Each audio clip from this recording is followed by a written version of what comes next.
हो गया। चलिए,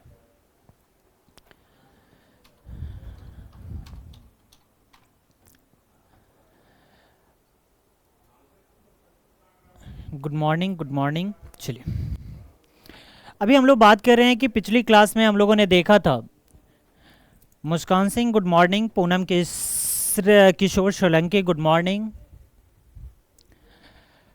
सभी लोगों को गुड मॉर्निंग। पिछली क्लास में हम लोगों ने देखा था, तो सबसे पहले हम लोगों ने क्या किया था कि परसेंटेज के बारे में पढ़ा था,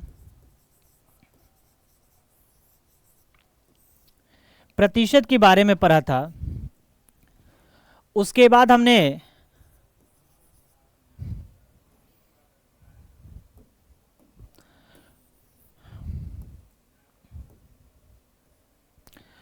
प्रॉफिट एंड लॉस के बारे में पढ़ा।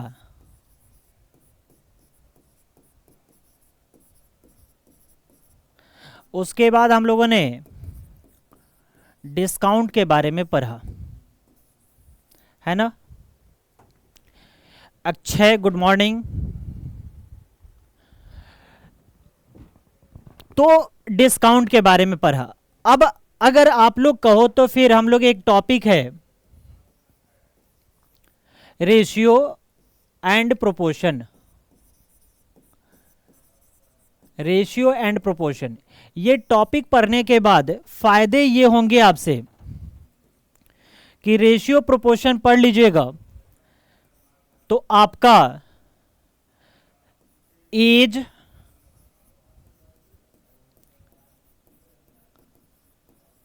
पार्टनरशिप,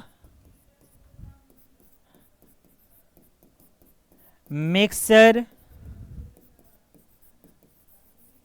एलिगेशन, एसआई, सीआई, इसमें थोड़ा कम यूटिलाइज है, लेकिन इन सारे टॉपिक में रेशियो का बहुत ही ज़्यादा यूटिलाइजेशन है। और इन सारे टॉपिक में हम लोग क्या कर लेंगे, गुड मॉर्निंग शिवम कुमार। तो इन सब टॉपिक में हम लोग क्या करेंगे कि रेशियो का यूज करके, जैसे आप एज बना रहे हो, पार्टनरशिप बना रहे हो, मिक्सर बना रहे हो, एलिगेशन बना रहे हो, तो यहाँ पे हम लोग यूज करके बना सकते हैं। तो क्या करें, रेशियो स्टार्ट कर दें। आज कंसेप्ट बताएं रेशियो का, जल्दी बताओ मेरे भाई, क्योंकि जब ये टॉपिक स्टार्ट होगा तो इतने टॉपिक को साथ साथ कवर करेंगे। या फिर आप टाइम एंड वर्क वाले कंसेप्ट को शुरू करें तो time and work, pipe and cistern, उसके बाद वर्क एंड वेजेस, ये सारे चीज़ों को पढ़ेंगे। या स्पीड टाइम और डिस्टेंस वाली को शुरू करेंगे तो स्पीड टाइम और distance, train based problem, boats in stream, इन सब चीज़ों को पढ़ेंगे, है ना। अगर नंबर सिस्टम वाले पार्ट को शुरू करें तो नंबर सिस्टम्स के पार्ट को पढ़ेंगे, एवरेज के पार्ट को पढ़ेंगे, उसके बाद आपको एचसीएफ एलसीएम पढ़ेंगे। जल्दी बताइए लोग, कौन सा पार्ट बताएं। यही रेशियो शुरू करें। रेशियो शुरू करने से फायदे ये होंगे कि ये टॉपिक, ये टॉपिक, ये टॉपिक, ये सब टॉपिक मिला के एक एक क्वेश्चन आपके एग्जाम में पूछे जाते हैं, तो ये सारे क्वेश्चन आपसे बन जाएंगे। शुरू करें, या आप लोग अपने अकॉर्डिंग बता दो मेरे भाई, क्योंकि मुझे पढ़ाने में कोई दिक्कत नहीं है, जो कहोगे वहीं से स्टार्ट है ना। जल्दी में बताओ, फॉर द फास्ट रिप्लाई करो मेरे भाई। ऐसे भी 2 4 5 मिनट लेट हो गया है, तो जल्दी बताइए लो। रेशियो, चलो ठीक, ओके स्टार्ट करते हैं। रेशियो, सबसे पहले कंसेप्ट को समझते हैं।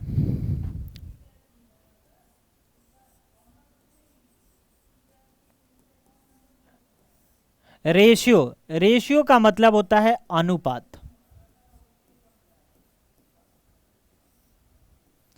रेशियो का मतलब होता है अनुपात। अब आप कह सकते हो कि रेशियो का ये सिंबॉलिक नोटेशन है। रेशियो का ये क्या है, सिंबॉलिक नोटेशन है। जैसे हम इसे कहें ए रेशियो बी, इसको हम चाहें तो ये भी कह सकते हैं ए बाई बी। इसे हम क्या कह सकते हैं, ए बाई बी। ए को हम लोग बोलते हैं एंटीसीडेंट, और बी को हम लोग बोलते हैं कॉन्सिक्वेंट। ए को बोलते हैं एंटीसीडेंट और बी को बोलते हैं कॉन्सिक्वेंट। ठीक है, अब सवाल ये खड़ा होता है कि एंटीसीडेंट होता क्या है। तो एंटीसीडेंट को हम लोग न्यूमरेटर भी बोल सकते हैं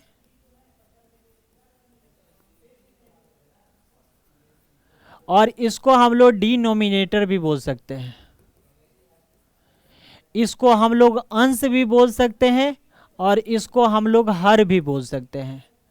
ठीक है, अब अंश और हर का मामला है तो सबसे पहले हम लोग इसे एंटीसीडेंट का मतलब होता है पूर्व पद यानी पहले का टर्म, और कॉन्सिक्वेंट का मतलब होता है बाद का पद यानी बाद का टर्म।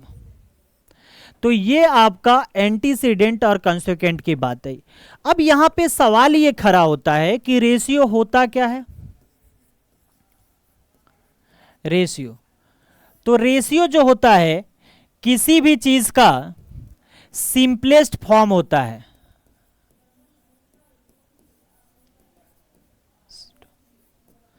क्या होता है? सिंपलेस्ट फॉर्म होता है। जैसे अगर हम बोलें यहां पे अगर लिखा जाए 4:8 तो इसे हम लिख सकते हैं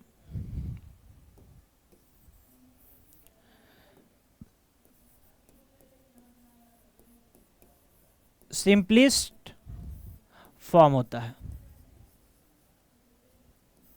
जैसे कहीं लिखा गया है 4:8 तो इसे हम चाहें तो बाबू लिख सकते हैं 2:4 और इसे चाहें तो हम लिख सकते हैं 1:2। तो that is called the simplest form.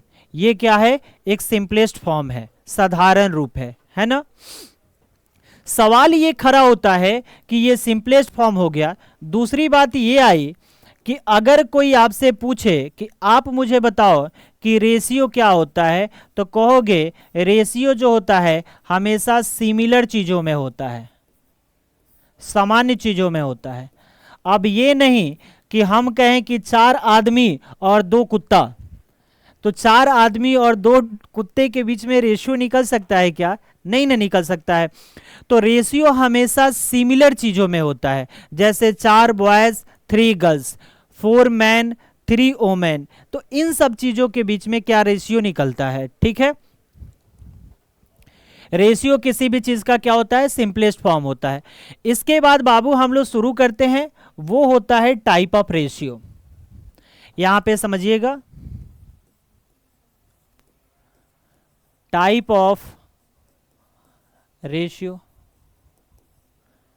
जिसको हम लोग बोलते हैं रेशियो के प्रकार, अनुपात के प्रकार। सब लोग तैयार हैं ना सीखने के लिए? सिखा दें एक बार में सब चीज। जल्दी बताओ लो मेरे भाई कि सब लोगों को एक बार में सिखा दें रेशियो कितने तरीके के होते हैं और कैसे निकाले जाते हैं। हाँ या ना, जल्दी बताओ लोग।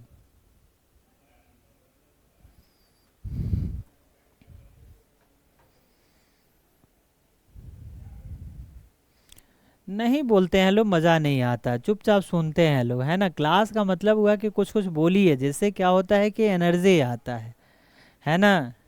कि चलो भाई सिखा दीजिए, तो 20 मिनट का टाइम दीजिए ना, पूरा रेशियो हम आपको सिखा देंगे, कभी ज़िंदगी में आपको बोर्ड नहीं पड़ाएगा, है ना। 20 मिनट का महज टाइम दीजिएगा लो, और उसके बाद क्वेश्चन भी नहीं छूटेगा, और क्वेश्चन भी बनवाएंगे टफ लेवल के, है ना। कोई दिक्कत? कोई दिक्कत है तो बताइए, चलिए शुरू करें। चलिए चलो भाई, यस। पहला आते हैं रेशियो में, पहले का नाम है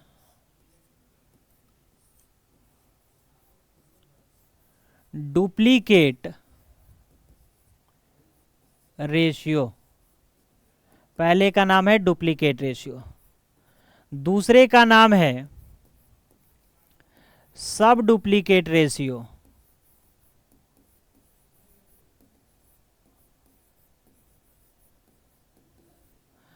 तीसरे का नाम है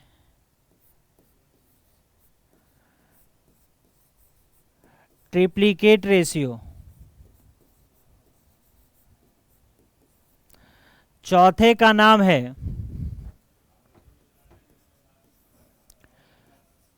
सब ट्रिप्लिकेट रेशियो,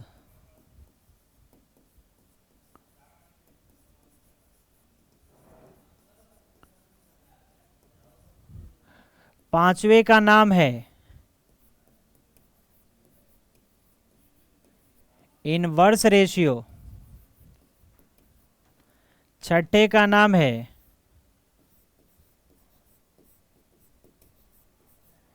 कंटिन्यूअस रेशियो और सातवें का नाम है कंपोजिट कंपाउंड या मिक्स्ड रेशियो। समझ में आया? ये मैंने आपको 7 बातें लिखी है। 7 बात समझने के लिए 7 मिनट काफी है ना? समझना मेरे भाई। इसका नाम है डुप्लीकेट, है ना? जैसे मान लो कि एक पेपर है आपके पास, सपोज करो कि ये मोबाइल जो है मेरा पेपर है ना? तो ये पेपर है, इसको जाके आप जीरोक्स करा लेते हैं, कहते हैं कि नहीं कि इसका डुप्लीकेट हो गया, है ना? इसका मतलब दूसरा कॉपी भी हो गया। तो डुप्लीकेट का मतलब होता है, अपनी भाषा में यहां समझना, डुप्लीकेट का मतलब होता है स्क्वायर। डुप्लीकेट का मतलब क्या होता है? स्क्वायर। और इसको हिंदी में बोला जाता है वर्गा अनुपात।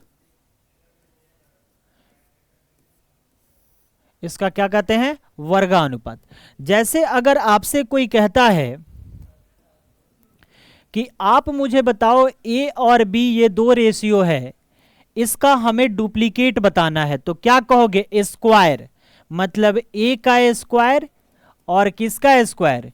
बी का स्क्वायर। जैसे कोई कहता है 3 और 2 का बताओ रेशियो, तो 3 का स्क्वायर 9 और 2 का स्क्वायर कितना? 4। अगर कोई आपको कहता है कि 5 और 6 का बताओ, तो 5 का स्क्वायर कितना? 25 और 6 का स्क्वायर कितना? 36। That is called the ratio of duplicate ratio. समझ में आ गया? डुप्लीकेट क्या होता है कि कोई भी चीज दिया गया है बाबू, उसको हमें क्या कर देना है? स्क्वायर कर देना है। इसी को हम लोग बोलते हैं डुप्लीकेट रेशियो। ठीक है?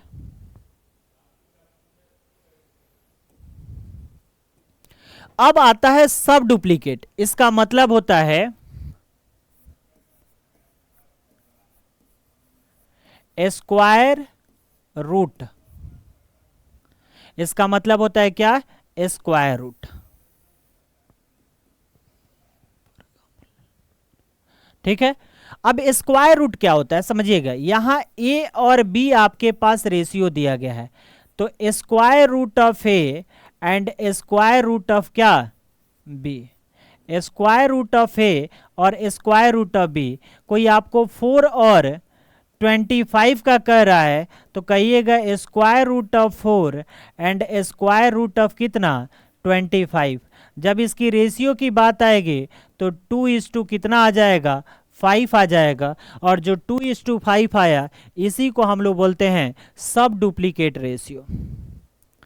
इसे हम लोग क्या कहते हैं? सब डुप्लीकेट रेशियो। तीसरी बात,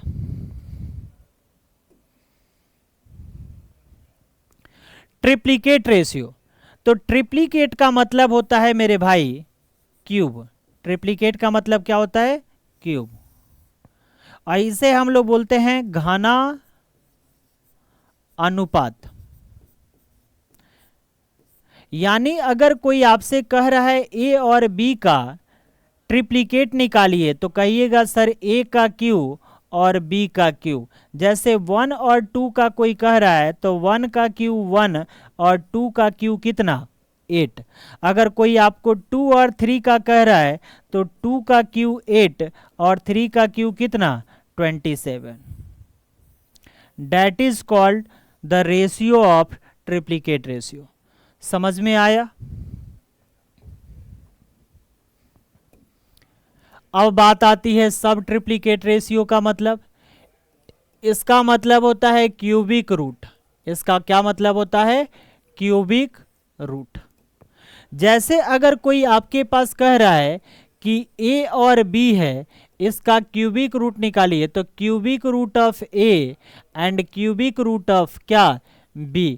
जैसे एग्जाम्पल के तौर पे कहें कि 27 और 512 का हमें क्या निकालिए, 27 और 512 का निकालना है। तो देखिएगा 27 किसका क्यू होता है? 3 का। और 512 किसका क्यू होता है? 8 का। तो इसका सब ट्रिप्लिकेट रेशियो हो जाएगा 3:8। कोई दिक्कत? आगे अगर हम बात करें तो आगे देखें तो इनवर्स होता है। इनवर्स का मतलब होता है उल्टा या विपरीत। इनवर्स का मतलब होता है उल्टा या विपरीत, है ना, इनवर्स रेशियो।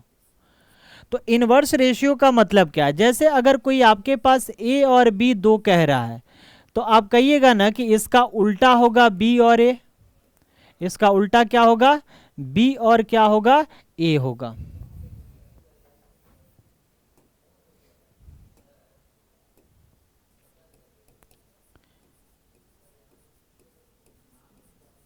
इनवर्स रेशियो, ठीक है। इनवर्स का मतलब होता है इसका उल्टा हमें देखना है। तो उल्टा कैसे देखेंगे? देखो भाई, अगर a और b है तो इसका उल्टा हो जाएगा b और a। जैसे 2 और 3 दिया गया है तो इसका रेशियो हो जाएगा 3 और 2, है ना। लेकिन सवाल ये खड़ा होता है कि 2 है तो उल्टा कर देंगे, लेकिन 3 होगा तो क्या करेंगे भाई? 3 होगा, जैसे मान लीजिए a है, b है और c है, ये 3 रेशियो है, इसका इनवर्स बताना है। तो ध्यान से समझिएगा, जब a का इनवर्स निकालना होगा तो a को हटा दीजिएगा, b और c को मल्टीप्लाई कर दीजिएगा। जब b का निकालना है तो b को हटा के a और c को मल्टीप्लाई कर दिया। जब c को निकालना है c को हटा के a और b को मल्टीप्लाई कर लीजिएगा। डेट इज कॉल्ड क्या होगा? आपका इनवर्स रेशियो। कंटिन्यूअस। कंटिन्यूअस का मतलब होता है लगातार। जैसे सपोज करो कि आपके पास a और b का रेशियो है मेरे पास 2 और 3, और b और c का रेशियो है मेरे पास 3 और 5। तो कोई कहता है कि ए बी सी का रेशियो बताओ। क्या बताओ? ए बी सी का रेशियो बताओ। तो देखो ये कंटिन्यूअस है, ए से शुरू हुआ बी पे खत्म हुआ, बी से फिर शुरू हुआ है सी पे खत्म हुआ है। तो ए के सामने आपके पास 2 है, बी के सामने आपके पास 3 है, पुनः बी के सामने आपके पास 3 है, और सी के सामने आपके पास क्या है? 5 है। यहाँ 3 से रिप्लेस करेंगे, यहाँ 3 से रिप्लेस करेंगे। 3 और 3 कट गया, यहाँ 2 बचा, यहाँ 3 बचा, यहाँ 5 बचा। तो ए बी सी का रेशियो हो जाएगा 2, 3 और 5। क्या हो जाएगा? 2, 3 और 5। कोई दिक्कत? ऐसे भी अगर हम चाहें तो पहले देखो क्या करते हैं, मल्टीप्लाई कैसे करते हैं, यहाँ पे हम आपको चेंज करके बता देते हैं। देखो यहाँ पे अगर करना होगा तो पहले इसको इसके साथ मल्टीप्लाई करते हैं, फिर इसको इसके साथ, फिर इसको इसके साथ। मतलब 3 का टेबल 2 बार पढ़ेंगे तो 6 होगा, 3 का टेबल 3 बार पढ़ेंगे तो 9 होगा, और 3 का टेबल 5 बार पढ़ेंगे तो 15 होगा। और जब इसे कटाएंगे तो मेरा जो रेशियो आएगा वो 2, 3 और 5 के रेशियो में ही आएगा। अब आता है बात कंपोजिट, कंपाउंड और मिक्स रेशियो की बात, है ना। तो यहाँ लिख देते हैं कंपाउंड,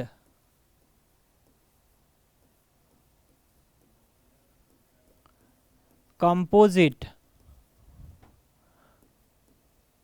और मिक्स्ड। कंपाउंड, कंपोजिट और मिक्स, समझते हैं।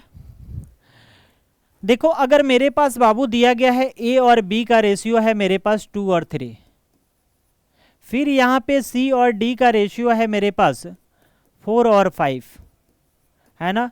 और यहाँ पे मुझे ई और एफ का रेशियो है मेरे पास 6 और 8।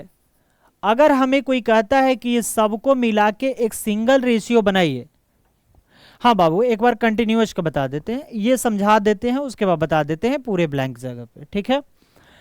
तो ए और बी का रेशियो दिया गया है आपके पास इतना, सी और डी का दिया गया है इतना, ई और एफ का दिया गया है। जब हमें इसे बाबू कंपाउंड करना होगा तो सबका पहला एक साथ कर लीजिए, है ना। तो सबका पहला एक साथ कीजिएगा तो आपको क्या मिलेगा, ए सी और क्या मिलेगा, ई। और सबका बाद में वाला एक साथ कर लीजिए, बी डी और क्या मिलेगा, एफ। जब इसको हम रेशियो में लिखेंगे तो 2 4 6 डिवाइडेड बाई 3 5 और क्या 8। यहां से जब हम इसे कैंसल आउट करेंगे तो 3 के टेबल से कितने बार में, 2 बार में, और 4 के टेबल से कितने बार में, 2 बार में। 2 के टेबल से ये 2 कट गया, यानी 2 बाई कितना मिलेगा, 5। तो इसका कंपाउंड रेशियो हो जाएगा 2:5, है ना। कंपाउंड में क्या करेंगे कि सब पहले एक साथ और सब बाद में एक साथ मिला देंगे, इसी को हम लोग बोलते हैं कंपाउंड। यहां तक किन्हीं को कोई दिक्कत है तो बताइए। आते हैं एक, इन्होंने शिवम कुमार नगरवाल ने बोला है कि सर हमको कंटिन्यूअस रेशियो बता दिए। जी बाबू हम आपको कंटिन्यूअस रेशियो बता रहे हैं। देखो मेरे भाई,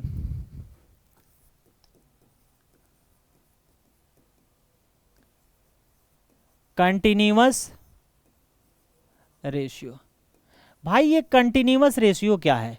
जैसे अगर आप सोचो बाबू, शिवम यहां पे देखिएगा, अगर आपने ए और बी का रेशियो लिखा 2 और 3, तो यहां आपको पुनः बी से शुरू करके सी पे आना पड़ेगा। तो बी से शुरू करके सी पे आए तो यहां पे हमने 3 और 4 लिख दिया। हमें कोई कहे कि ए बी और सी का रेशियो बताइए। अब आप देखो कि ए के सामने बाबू क्या है, 2 है, बी के सामने क्या है, 3 है, फिर बी के सामने क्या है, 3 है, और सी के सामने क्या है, 4 है। अब ये और ये जगह आपके लिए खाली रह गया। तो याद करो उस दिन को जब घर में कुछ घट जाते थे तो पड़ोसी से मांग के अपना जगह को क्या करते थे, फुलफिल कर रहते थे। तो यहां इसके नजदीक में 3 है तो इसको 3 से रिप्लेस कर दीजिए, और इसके नजदीक में ये 3 है तो इसे 3 से रिप्लेस कर दीजिए। अब जब इसे कैलकुलेट कीजिएगा तो 3 दूना 6 होगा, तितरी का 9 होगा, और 4 तियां कितना होगा, 12 होगा।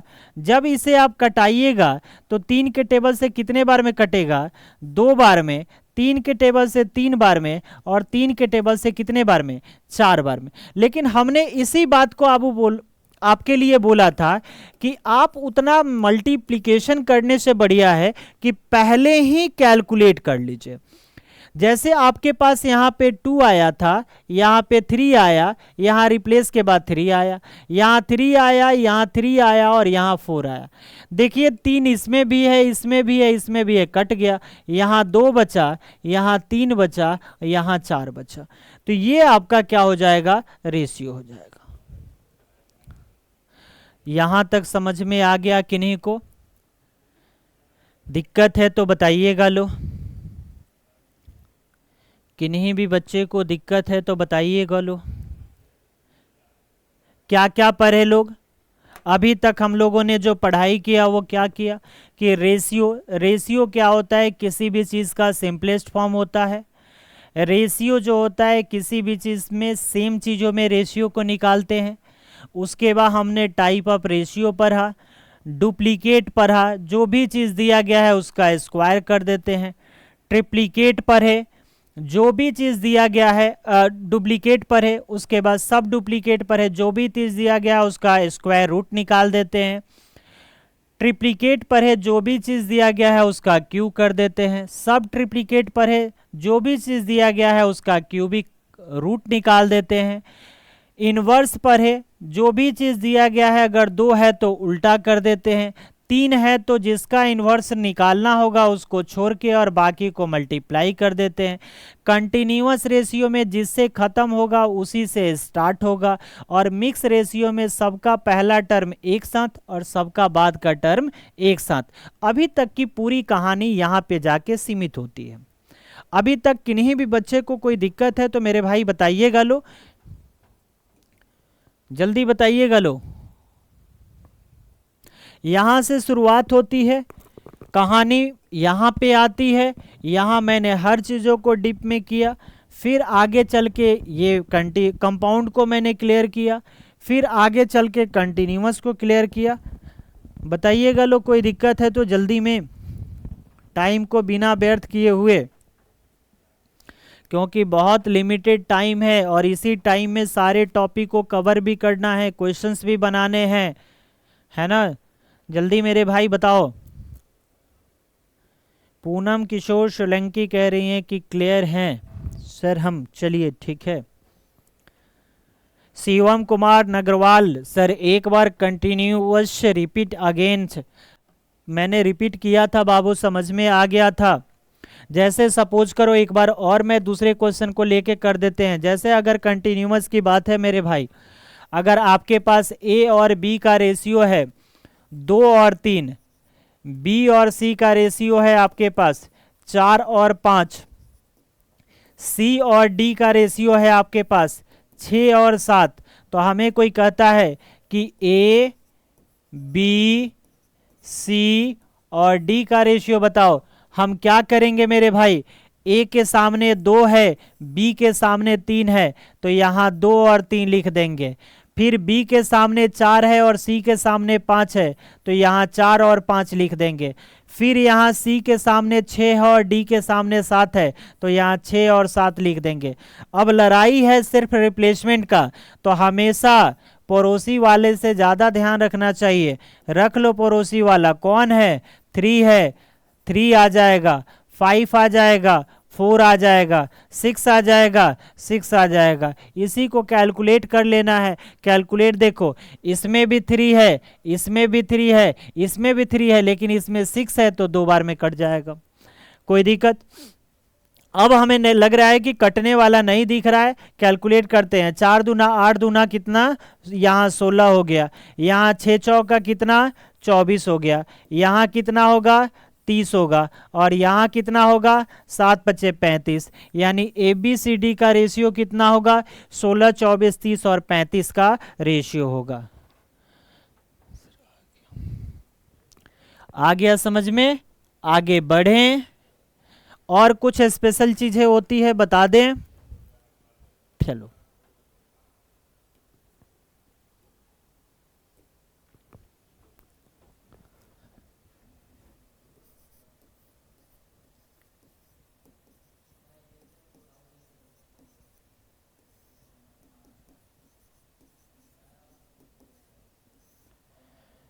स्पेशल केस रिगार्डिंग रेशियो, जैसे कभी कभी आप पेपर में देखते हो, सीजीएल वगैरह के पेपर में डायरेक्ट आपको कह देता है कि 2a बराबर 3b बराबर 5c, और आपसे कह देता है कि आप मुझे ए बी और सी का क्या बताओ, रेशियो बताओ, है ना। तो एकदम थोड़ा सा भी घबराना नहीं है। अगर आपको ए का कहता है, ध्यान से समझिएगा, अगर ए का कहता है तो ए के नंबर को अवॉइड कीजिए। 3 को 5 से मल्टीप्लाई कर दीजिए, कितना आएगा 15। बी को कहता है, बी को अवॉइड कर दीजिए, 2 को 5 से मल्टीप्लाई कर दीजिए 10, और सी को कहता है, सी को अवॉइड कर दीजिए, 3 को 2 से मल्टीप्लाई कर दीजिए, कितना 6। तो आपका एबीसी का जो रेशियो आएगा वो कितना आएगा 15, 10 और किसका 6 का। एबीसी का रेशियो होगा वो कितना होगा 15, 10 और किसका 6 का। जैसे हम किसी से पूछें कि आप मुझे बताओ कि a बराबर 2b बराबर 3c, और हमें आप मुझे बता के बताओ कि ABC का रेशियो क्या होगा, तो क्या कहिएगा कि सर a के सामने कुछ नहीं है तो 2 को 3 से मल्टीप्लाई करेंगे तो 6 होगा। b को इस बार हटा देते, इसके पहले कुछ नहीं है तो 1 को 3 से मल्टीप्लाई करेंगे 3 होगा। यहाँ 3 को हटा देते हैं, 2 को 1 से मल्टीप्लाई करेंगे कितना होगा 2 होगा। तो ABC का रेशियो कितना होगा 6, 3 और 2 का। अगर आपसे कोई कहता है कि 4A बराबर 8B इक्वल टू 16C इसका वैल्यू निकालना है। तो देखो बाबू हम लोग क्या कर सकते हैं, या तो हम कैलकुलेट कर सकते हैं या पहले हम सिंपलेस्ट फॉर्म में लाएंगे। तो 4 के टेबल से एक बार में, 2 बार में और 4 बार में। तो यहां हो गया a बराबर 2b बराबर कितना 4c। देखो कैलकुलेट करके a का रेशियो निकालना है तो 2 को 4 से मल्टीप्लाई करेंगे 8 होगा, b का रेशियो निकालना है तो 1 को 4 से मल्टीप्लाई करेंगे 4 होगा, और इसका रेशियो निकालना है तो 2 को 1 से मल्टीप्लाई करेंगे 2 होगा। कटेगा तो ये हो जाएगा 4, 2 और कितना 1। क्लियर हुआ? क्लियर हुआ? कौन बताएंगे? यहां पे लिखते हैं 2a बराबर 3b बराबर 6c, और हमें abc का रेशियो बताना है। कौन बताएंगे? जल्दी जल्दी मेरे भाई बताओ। a को बताना है, a को छोड़ दीजिए, 3 को 6 से मल्टीप्लाई कीजिए 18। b को बताना है, b को छोड़ दीजिए, 6 को 2 से मल्टीप्लाई कीजिए 12। c को बताना है, c को छोड़ दीजिए, 3 को 2 से मल्टीप्लाई कीजिए 6। लेकिन ऑप्शन में देखोगे तो बाबू ऐसा नहीं मिलेगा, क्योंकि रेशियो जो होता है किसी भी चीज का सिंपलेस्ट फॉर्म होता है। तो 6 एकम 6, 6 दूना 12, 6 18, यानी 3:2:1 का आपका क्या होगा? रेशियो होगा। समझ में आया? हाँ या ना? समझ में आ गया? 3, 2 और 1 का चैतन्य भारती सही है। आगे आते हैं, कुछ और स्पेशल बताते हैं। जैसे a/2 equal to b/3 equal to c/4 है ना। हमसे कोई कहता है कि abc का रेशियो बताओ,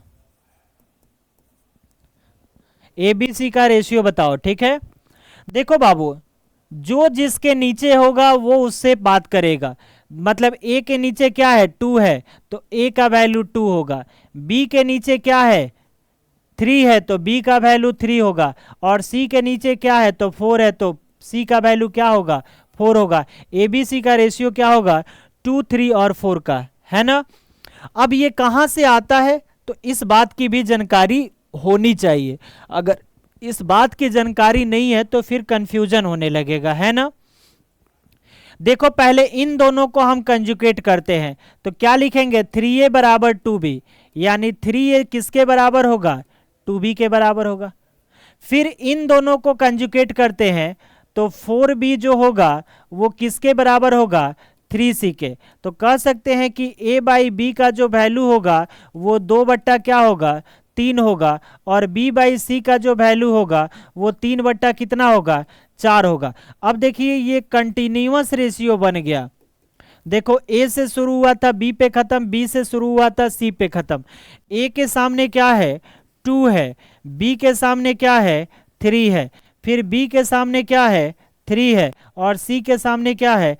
4 है। यहाँ किससे रिप्लेस? 3 से। यहाँ किससे? 3 से। तो 3 2 जा 6, 3 3 जा 9 और 3 4 जा 12। 3 के टेबल से 2 बार में, 3 बार में और कितने बार में? 4 बार में। ABC का रेशियो कितना हुआ? 2 3 4। देखो तो हमने भी क्या लिखा था? ABC का रेशियो 2 3 4 लिखा था कि नहीं? अगर हम आपको बोले कि एक क्वेश्चन आप बना के मुझे बताओ, आपके पास लिखा गया है b/4 equal to c/5 equal to d/6।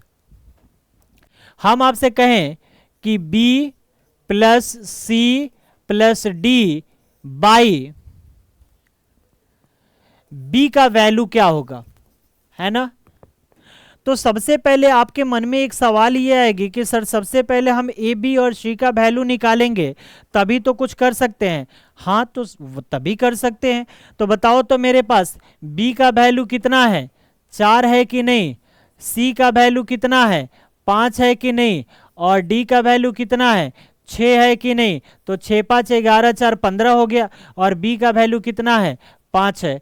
तो 15/5, और जब इसे कैंसल आउट करेंगे तो क्या मिलेगा? 3 होगा कि नहीं? तो b plus C plus D divided by B का वैल्यू जो होगा वो कितना होगा? 3 होगा। यहां तक किन्हीं को कोई दिक्कत है तो बताइएगा। यहां तक कोई दिक्कत है किन्हीं भी मेरे भाई को तो बताओ।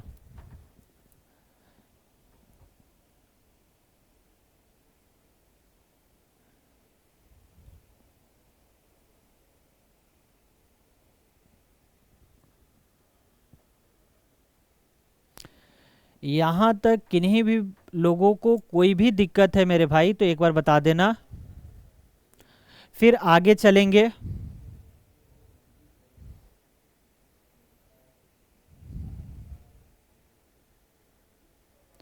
चलिए, एक आदमी का रिव्यू आया कि कोई भी दिक्कत नहीं है।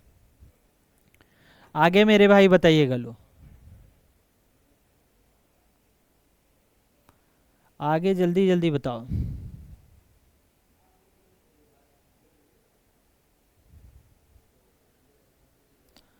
आगे और मेरे भाई बताइए। लोग क्लियर हैं आप? ठीक है, आप भी क्लियर हैं। और लोग बताइए।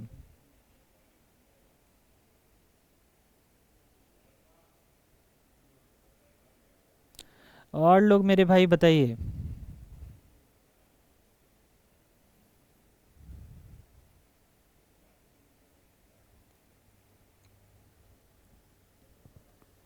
चलो ठीक है, क्लियर है। तो सवाल ये खड़ा होता है कि रेशियो में किन किन टाइप के क्वेश्चंस बनते हैं, क्या क्या होता है, इन चीजों को हम लोग देखते हैं।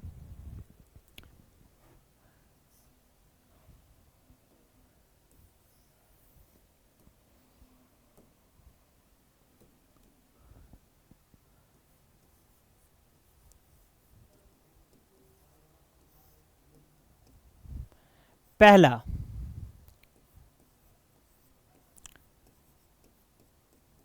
बेसिक क्वेश्चंस होगा। दूसरा, क्वाइन बेस्ड प्रॉब्लम हो सकता है।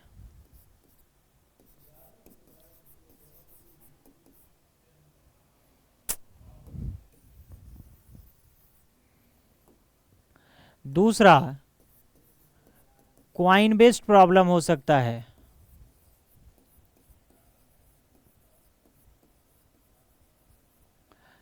तीसरा, एडिशन एंड सब्ट्रैक्शन के बेस पे प्रॉब्लम हो सकता है। चौथा, income and expenditure based problem हो सकता है। पांचवा, मिसलेनियस प्रॉब्लम हो सकता है। इतने टाइप के क्वेश्चंस एग्जाम में बनते हैं जो आपके रेशियो से बनते हैं, है ना। बेसिक क्वेश्चंस होते हैं, फिर आपके एडिशन सब्सट्रैक्शन बेस के क्वेश्चन होते हैं, इनकम एंड एक्सपेंडिचर के क्वेश्चन हो सकते हैं, और मिसलेनियस टाइप के क्वेश्चंस बनते हैं। इन चीज़ों को हम लोग करेंगे। मुस्कान सिंह क्लियर है? बना लिए? समझ में आ गया सब चीज़?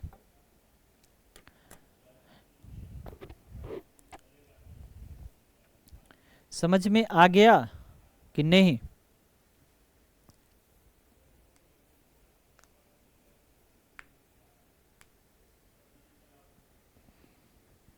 चलो,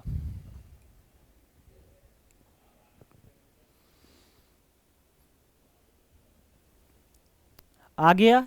तो इस तरह के ये क्वेश्चंस बनते हैं, है ना। अब इस पे हम लोग क्वेश्चंस करेंगे, ठीक है। रेशियो का, प्रोपोर्शन का।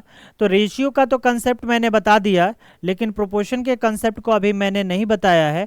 तो प्रोपोर्शन के कंसेप्ट को भी बता देते हैं, और नेक्स्ट क्लास जब होगा मंडे के दिन 12:30 बजे से, तो उस समय दोनों के क्वेश्चंस को मैं एक बार आपको 40 से 45 क्वेश्चन क्लास में 1 घंटे के अंदर में बना देंगे।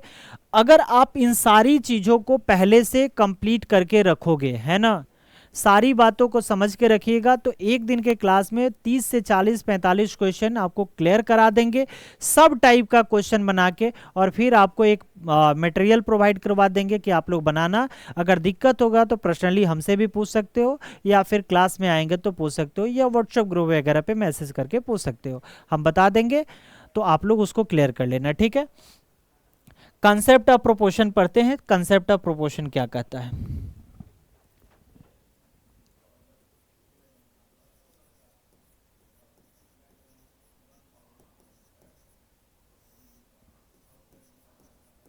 क्षमा अनुपात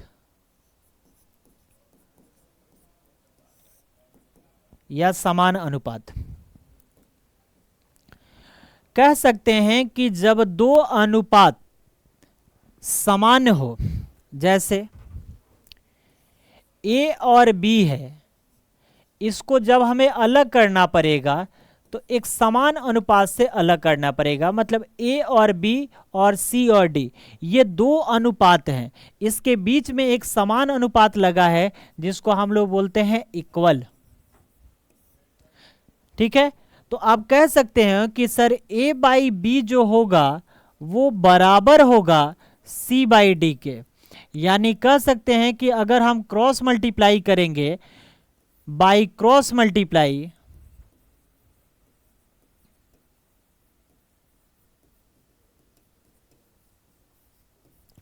तो कहेंगे कि AD जो बराबर होगा वो BC के बराबर होगा। यानी यहां से सबसे बड़ी सवाल ये खड़ा हुआ कि कह सकते हैं कि प्रोडक्ट ऑफ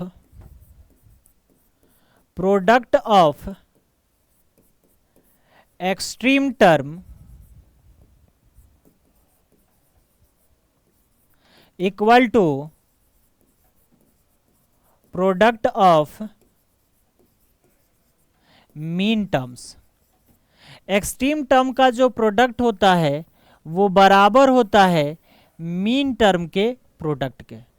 एक्सट्रीम टर्म का जो प्रोडक्ट होता है, इसको हिंदी में कह सकते हैं बाबू कि अंतिम पद का अंतिम दोनों पदों का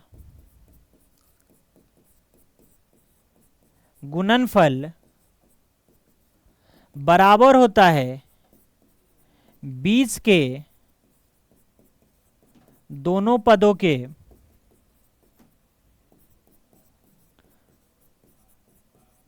गुणनफल के, है ना। कह सकते हैं कि अंतिम दोनों पदों का गुणनफल जो होता है बराबर होता है 20 के दोनों पदों के गुणनफल के।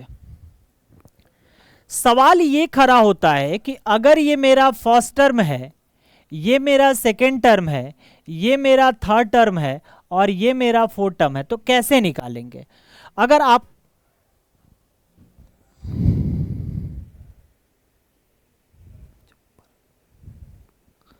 ठीक है, अगर हम इसको निकालेंगे तो कैसे निकालेंगे? सबसे पहली सवाल ये खड़ा होती है कि अगर हमें पहला टर्म निकालना है तो x b प्रोपोर्शनल c और यहां पे d, यानी कह सकते हैं कि x बाई बी जो होगा वो c बाई डी के बराबर होगा। यानी dx जो बराबर होगा वो bc के बराबर होगा। मतलब x बराबर bc बाई डी, x बराबर bc बाई डी, है ना। जैसे सवाल ये खड़ा हुआ, ये पहली बात आया, पहला टर्म निकालने का, फर्स्ट टर्म निकालने का। जैसे आपके पास अगर 4 है, 6 है, 8 है, तो हमें कोई पूछे कि इसका पहला टर्म बताइए, तो आप यही कहोगे कि सर दो बीच वाले को आपस में क्या करते हैं, मल्टीप्लाई करते हैं। तो 4 गुने 6 और लास्ट वाले से हम डिवाइड कर लेते हैं, तो 6 चौका 24 बटा कितना 8, यानी क्या होगा यहां पे 3 होगा, है ना। 3 4 6 8, यह आपका क्या हो जाएगा, फर्स्ट टर्म हो जाएगा। यही बात अगर आपको सेकेंड टर्म निकालना होगा बाबू, सेकेंड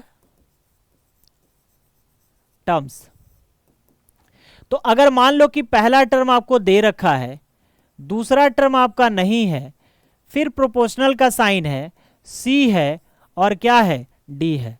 तो a बाई एक्स जो होगा वो c बाई किसके बराबर होगा, d के। तो cx जो होगा वो ad के बराबर होगा। तो x बराबर जो होगा वो ad बाई क्या होगा, c होगा। x बराबर क्या होगा, ad बाई c होगा। जैसे आपको 3 टर्म दिया गया है, जैसे यहाँ पे 8, यहाँ पे 10 और यहाँ पे 16 हम लिख देते हैं। हमें सेकेंड टर्म निकालना है, तो कुछ नहीं करना है, फर्स्ट और लास्ट टर्म को हम मल्टीप्लाई कर देते हैं। 8 को 16 से मल्टीप्लाई करेंगे और 10 से डिवाइड करेंगे। 16 8 128 होता है, 128 बटा 10 यानी 12 पॉइंट कितना होगा, 8 होगा। ये आपका सेकेंड टर्म निकलेगा। जैसे अगर हमें थर्ड टर्म निकालना है, थर्ड टर्म्स निकालना है, तो थर्ड टर्म्स निकालने के लिए हम लोग क्या करेंगे, जैसे मान लो यहाँ पे a है, यहाँ पे b है, यहाँ पे प्रोपोर्शनल है, यहाँ पे x है और यहाँ पे c है। तो 1 बाई बी बराबर होगा x बाई सी के, यानी bx जो बराबर होगा वो ac के बराबर होगा। तो x बराबर ac बाई बी, ये आपका क्या हो जाएगा, थर्ड टर्म हो जाएगा। जैसे अगर हम कहें कि 4 है, 6 है, डैश है और 8 है, 4 है, 6 डैश है और 8 है, तो हमें थर्ड टर्म निकालना है। तो पहले हमें क्या करना पड़ेगा, अच्छा ए बी और यहाँ पे डी, क्योंकि ये तो निकालना है। तो अगर हम यहाँ पे क्या करते हैं, डी करते हैं, तो यहाँ पे ए डी हो जाएगा। ठीक है, तो a को d से मल्टीप्लाई करते हैं, 4 को 8 से मल्टीप्लाई करेंगे और 6 से डिवाइड करेंगे। तो 8 चौक का 32 बटा 6, यानी ये कटेगा तो 16 बटा कितना हो जाएगा, 3 हो जाएगा। और इसे काटेंगे तो 3 पच्चे 15, तितरी का 9 और ये 5.33 ये आपका हो जाएगा। लेकिन वहीं आपको अगर फोर्थ टर्म निकालना है तो आपके पास a है, b है, प्रोपोर्शनल है, c है और x है। तो a बाई बी जो होगा वो c बाई किसके बराबर होगा, x के बराबर होगा। क्रॉस करेंगे तो क्या निकलेगा कि ax बराबर होगा bc के, तो x बराबर bc बाई क्या होगा, a होगा। x बराबर bc बाई a होगा। यहां तक कि नहीं भी बच्चे को कोई दिक्कत है तो बताइए। नहीं है तो उसके बाद 3 तरह की बात आती है टाइप ऑफ रेशियो के बारे में। टाइप ऑफ प्रोपोर्शन, समानुपात के प्रकार। कौन कौन से समानुपात के प्रकार होते हैं, एक होता है थर्ड प्रोपोर्शनल, थर्ड प्रोपोर्शनल जिसको बाबू हम लोग बोलते हैं तृतीया अनुपाती या अनुपात। एक होता है मीन प्रोपोर्शनल,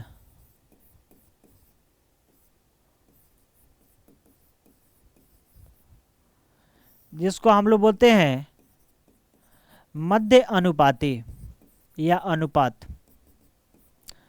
और एक होता है बाबू आपका फोर्थ प्रोपोर्शनल,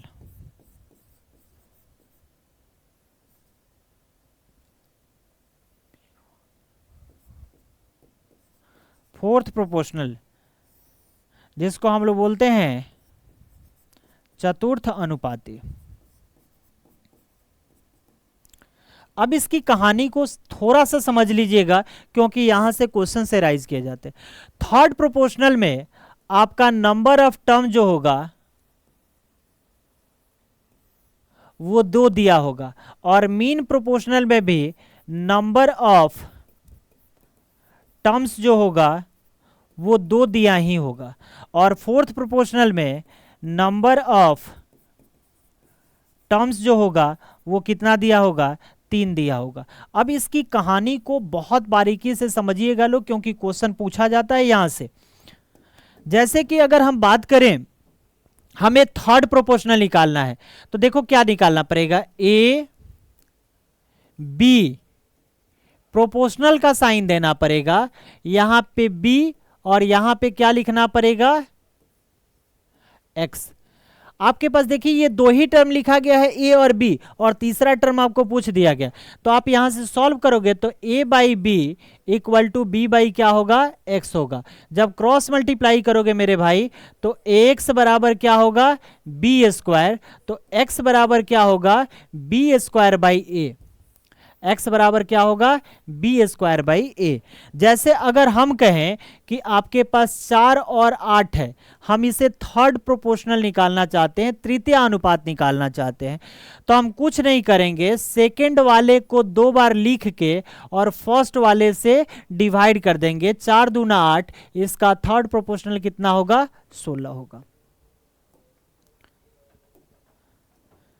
अब आता है बात मीन प्रोपोर्शनल का, तो मीन का मतलब होता है जैसे ए दिया गया है, एक्स है, प्रोपोर्शनल है, एक्स है और बी है। मीन का मतलब होता है कि एक्सट्रीम एंड के बीच में जो भी अगर आपका टर्म है वो मीन है, वो बीच में है। जैसे इन दोनों के बीच में ये दोनों टर्म आता है, तो हम इसे लिखेंगे ए बाई एक्स बराबर एक्स बाई बी, यानी कह सकते हैं कि एक्स स्क्वायर जो होगा ए बी के बराबर होगा, तो एक्स बराबर क्या होगा, under root A B, x बराबर क्या होगा, अंडर रूट ए बी। जैसे अगर आपको 4 और 9 का कोई कहता है कि आप मीन प्रोपोर्शनल निकालिए, तो आप 4:9 लिखोगे और इसके ऊपर रूट लगा लोगे, इसका 2:3 होता है, 36 होगा, 36 का रूट 6 होता है। अब बात आती है फोर्थ प्रोपोर्शनल की। फोर्थ प्रोपोर्शनल में मैंने आपको बताया कि नंबर ऑफ टर्म जो है 3 है, जैसे ए है, बी है, प्रोपोर्शनल है, सी है और एक्स है। तो ए बाई बी जो होगा वो बराबर होगा सी बाई एक्स के, तो कह सकते हैं एक्स बराबर होगा बी सी, तो एक्स बराबर B C by A, X बराबर बी सी बाई ए होगा। यानी अगर कोई आपसे कह रहा है कि 4 है, 6 है, 8 है, इसका फोर्थ प्रोपोर्शनल बताइए, तो बाद के दोनों को मल्टीप्लाई करके पहले वाले से डिवाइड कर देते हैं, कितना होगा, तो 12 होगा। तो ये आपका क्या आ गया, फोर्थ प्रोपोर्शनल आ गया। बताओ मेरे भाई, अगर किन्हीं भी बच्चे को कोई दिक्कत है, अभी तक के जितनी भी कहानी मैंने समझाया आपको रेशियो और प्रोपोर्शन के सारे कंसेप्ट्स को, ये कंसेप्ट आपको समझ में आया कि नहीं? क्योंकि अगली क्लास जो होगी वो क्वेश्चन बेस्ड क्लास होगी, इसमें सारे कंसेप्ट पे क्वेश्चंस रहेंगे और क्वेश्चंस को हम लोग बनाएंगे, है ना। जितने भी क्वेश्चंस हैं, जितने भी कंसेप्ट मैंने बताया, ये सारे रेशियो और प्रोपोर्शन के आपके सारे के सारे कंसेप्ट क्लियर हो गए हैं। किन्हीं को अगर कोई दिक्कत है तो पूछ सकते हैं जल्दी में कि कहाँ आपको समझ में नहीं आया, जल्दी बताओ मेरे भाई, या आपका कंसेप्ट क्लियर है? हाँ या ना में जल्दी जवाब दीजिए। इसको अच्छे से पढ़िएगा, क्योंकि अगली क्लास में जब हम क्वेश्चंस लेके आएंगे तो फिर पेन नहीं लगाने देंगे, है ना। क्योंकि 40 से 45 क्वेश्चन करना है आपको 1 घंटे की क्लास में, तो पेन तो नहीं लगाने देंगे, ये श्योर है। क्वेश्चन में क्वेश्चन का आंसर खुजवाएंगे, लेकिन तब जब आपके पास ये सब चीजें हैं। चैतन्य भारती कह रहे हैं कि समझ में आ गया। मुस्कान सिंह बोल रही हैं कि सर क्लियर है। शिवम कुमार नगरवाल बोल रहे हैं कि क्लियर है। और लोग बताएं। अच्छा, पूनम किशोर सोलंकी कह रही हैं कि क्लियर है। ठीक है, चलिए। तो आप सारे बच्चों की कोई दिक्कत नहीं है। मैंने स्टार्टिंग से जो भी चीज़ें बताया था यहाँ से लिखा हुआ है, ये पीडीएफ में आपको ये दे देंगे, प्रोवाइड कर देंगे, और आप लोग यहाँ से देख के एक एक करके सारे चीज़ों को ध्यान से समझना लोग, है ना। इसमें सारे फॉर्म को लिख दिए हैं। अब आप लोगों की जिम्मेवारी बनती है कि इसको अच्छे से कर लेना है ना। ठीक है, मिलते हैं नेक्स्ट क्लास में, तब तक के लिए bye bye. Next class Monday के दिन 12:30 बजे से मेरा क्लास रहेगा, यानी मैथ्स की क्लास रहेगी। ठीक है, कोई दिक्कत नहीं है? चलो बाय बाय भाई।